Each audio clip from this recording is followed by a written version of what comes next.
खबरों में आगे बढ़ते हैं और अयोध्या से मिल रही बड़ी खबर से आपको रूबरू करा देते हैं, जहां नवनिर्मित श्री राम मंदिर में रिकॉर्ड तोड़ चढ़ावा आया है। तो पहले 2 दिन में 3.17 करोड़ का चढ़ावा आया। एयरपोर्ट ने 2 दिनों में 123 उड़ानें संचालित की। 2 दिन में 8 लाख से ज्यादा भक्तों ने दर्शन किए। तो हर साल 10 करोड़ से अधिक श्रद्धालु आने की उम्मीद जताई जा रही है। और इस पर विस्तार से जानकारी के साथ घनश्याम निशांत चौरसिया हमारे साथ हमारे सहयोगी जुड़ चुके हैं। घनश्याम, जिस तरीके से प्राण प्रतिष्ठा हुई है और प्राण प्रतिष्ठा के बाद से ही भगवान रामलला के दर्शन करने के लिए भक्तों की भीड़ उमड़ रही है और देखा जाए तो चढ़ावे में भी कोई कमी नजर नहीं आ रही। बिल्कुल, ये 3 करोड़ 17 लाख रुपए पहले दिन का, जो 23 तारीख को जो प्राण प्रतिष्ठा के बाद आम जनता के लिए जब रामलला का कपाट खुला था, तो पहले दिन 3 करोड़ 17 लाख रुपए का दान पेटिका में दान आया था। ये जो मुख्य ट्रस्टी हैं अनिल मिश्रा जी, जिन्होंने मुख्य यजमान भी थे, उन्होंने इस बाबत जानकारी दी। बुधवार और बृहस्पतिवार, शुक्रवार, यानी कल तक का आज तक का अगर देखा जाए तो अभी तक दान पेटिका में इतनी दानें आ चुकी हैं कि अभी उसकी गिनती भी नहीं की जा सकी है। लॉकर पूरे फूल जा रहे हैं। लगातार वहां पे जो नियम बने थे रामलला के में दर्शन पूजन करने के लिए आम जनता के लिए, उन नियमों में भी बदलाव कर दिए गए हैं। प्रियंका, जो पहले 7 बजे से मंदिर खुलना था, 11:30 बजे तक चलता, 2 बजे से फिर मंदिर खुलता और 2 बजे से लेकर के फिर शाम को 7 बजे आरती के बाद बंद कर दिया जाता। लेकिन इसके इतनी ज्यादा भीड़ हुई है।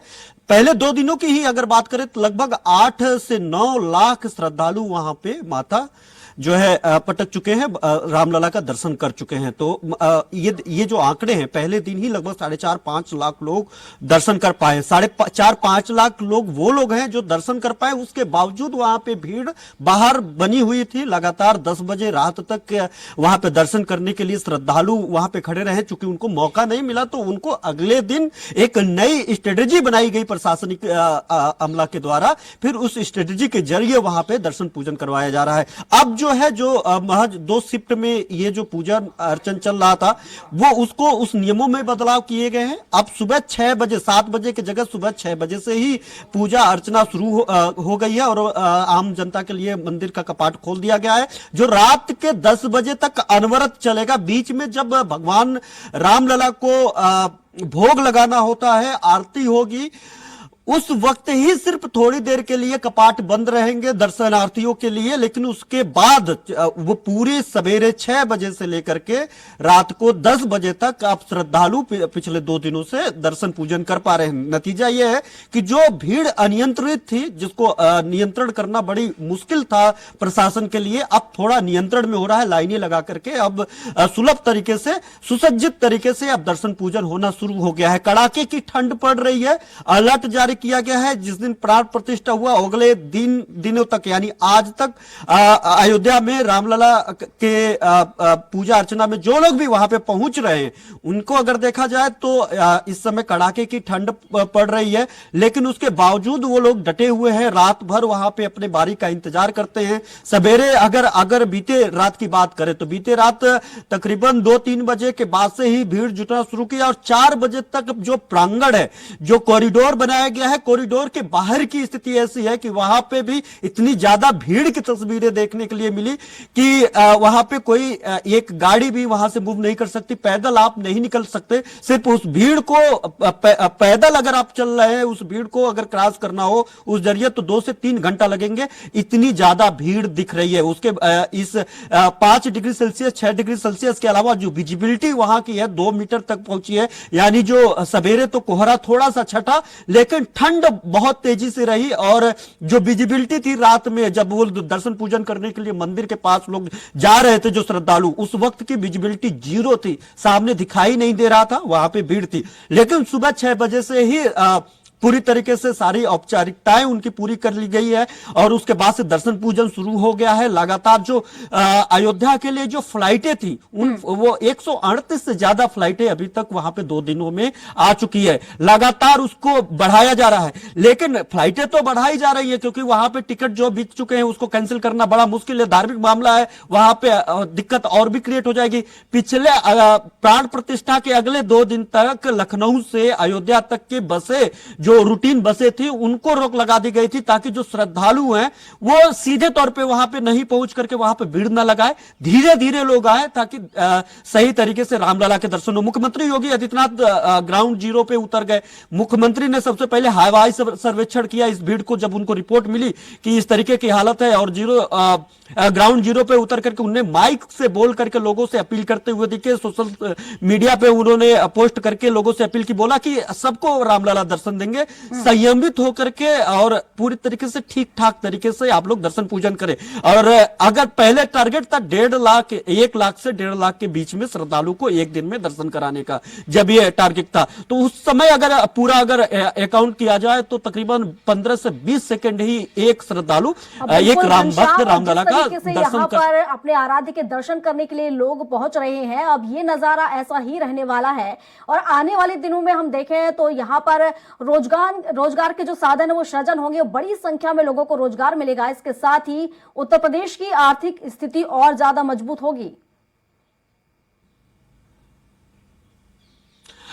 बिल्कुल प्रियंका, अभी एक रिपोर्ट भी आया है इस बाबत, और उस रिपोर्ट में जिस तरीके से इन्वेस्टमेंट अयोध्या में बढ़ा है और जिस तरीके इन्वेस्टमेंट के अलावा जो वहां का इंफ्रास्ट्रक्चर है, जो बड़े औद्योगिक घराने हैं, सरकार के कई प्रोजेक्ट्स हैं, अगर इसको देखा जाए तो टॉप 5 शहरों में अयोध्या का नाम आने वाला है इसलिए क्योंकि अभी जो इनके प्रोजेक्ट है, जो इनका प्रोजेक्शन है, वो अभी धरातल पे उतर रहे हैं धीरे धीरे। और जो भीड़ है, अगर इस तरीके से भीड़ हो तो मुंबई के बाद ये दूसरा तीसरा ऐसा शहर होगा जो सबसे फाइनेंशियली सबसे स्ट्रांग शहर होगा।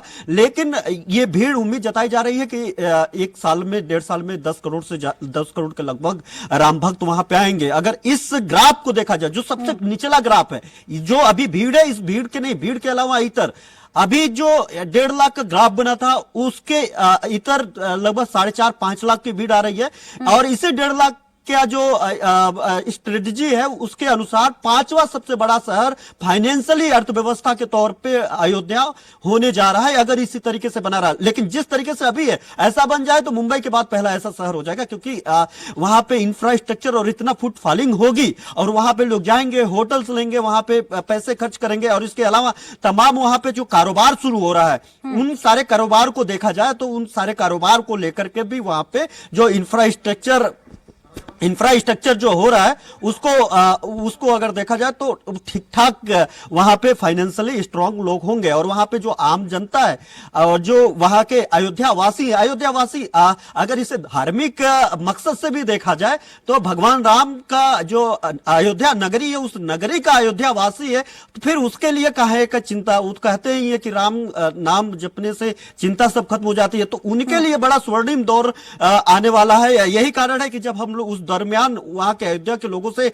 बात कर रहे थे, उसको जब हम लोग अपने चैनल पर दिखा रहे थे, वो लोग साफ तौर पे कह रहे थे कि हमने वो दौर भी देखा कि जब रात भर गोलियां बाहर चलती थी, बाहर पुलिस वाले डंडे लेकर के पीटा करते थे, अंदर हम लोग भूखे बैठे रहते थे और बिना खाए। और सबसे बड़ी बात है कि हम लोग बर्दाश्त कर ले जाते थे, लेकिन हमारे घर में जो नवजात बच्चे थे, जो छोटे छोटे बच्चे थे, वो दूध के एक पैकेट के लिए, एक बूंद दूध के लिए तरस जाते थे, दवा के लिए वो लोग अस्पताल नहीं जा पाते थे। हम लोगों ने वो दिन भी देखा है और ये भी दिन देखा है कि हम लोग लगातार सप्लाई कर रहे हैं, प्रोडक्ट की सप्लाई कम पड़ जा रही है, लेकिन बिकने में कोई कोर कसर नहीं है। तो ये दोनों दो पार्ट है अयोध्या के।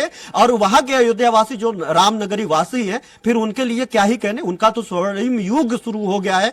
और इसी के साथ साथ अयोध्या के साथ साथ उत्तर प्रदेश भी, अब यह माना जा रहा है कि उत्तर प्रदेश भी अब उसके जरिए एक नया युग की शुरुआत होने जा रही है। ऐसा पॉलिटिशियंस भी कर रहे हैं, जो जिनकी सरकार है, योगी मोदी की सरकार है, ये लोग भी कह रहे हैं और आम जनता भी कह रही है। अभी कितना जमीन पे कितना ये सफल होगा ये तो आने वाला वक्त बताएगा, लेकिन जिस तरीके से लगातार वहां पे फूड फॉलिंग हो रही है वो काफी आश्चर्यजनक करने वाली है। और वहां पे जो फूड फॉलिंग लगातार बढ़ रही है उसको लेकर के जो प्रशासनिक अमला है, खासतौर पर देखा जाए तो प्रमुख सचिव गृह है संजय प्रसाद जी, वो लगातार वहां पे डटे हुए हैं, गर्भगृह में रह करके अधिकारियों को दिशा निर्देश दे रहे हैं। प्रशांत कुमार स्पेशल डीजी हैं, वो भी अभी तक वहीं पर रहे और लगातार उन्होंने जो ट्रैफिक रूल प्लान किया, जो वहां पे दर्शन कराने का एक नया प्लान किया, उन्होंने कहा कई लोगों के कि संघर्ष के बाद 500 सालों का इंतजार खत्म हुआ और नए युग की शुरुआत हुई है। फिलहाल शुक्रिया आपका तमाम जानकारियों के लिए।